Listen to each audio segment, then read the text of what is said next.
And thus, we're not going to say to a tiny baby, you are a failure, you are not good enough, and you do not deserve to be loved, because as a 5 months old, you still haven't learned how to walk.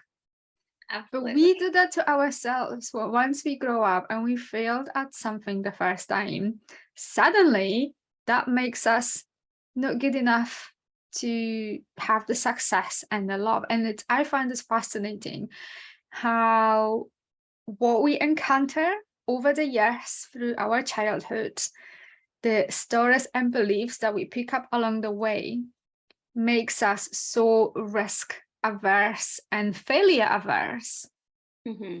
because we've created all those stories about ourselves. Absolutely. Yeah. Just to build off of your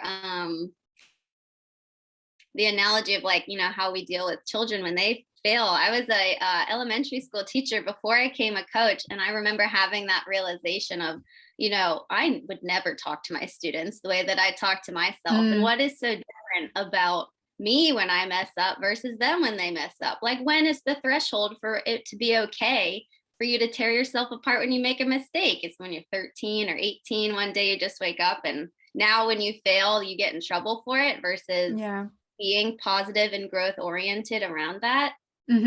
Just really helped kind of pop that illusion for me of, beating myself up for making a mistake or not getting something correct right away.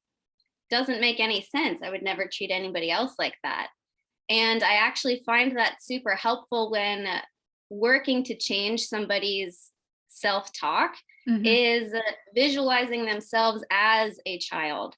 You would never speak to this cute, younger version of yourself in such a harsh way. And when you can visualize that younger version of yourself and get down to the root of, the stories about how you hold failure in a certain light, and like kind of getting to the root of, like, around what age did you develop some of these stories and pick up some of these perspectives and speak to that version of you.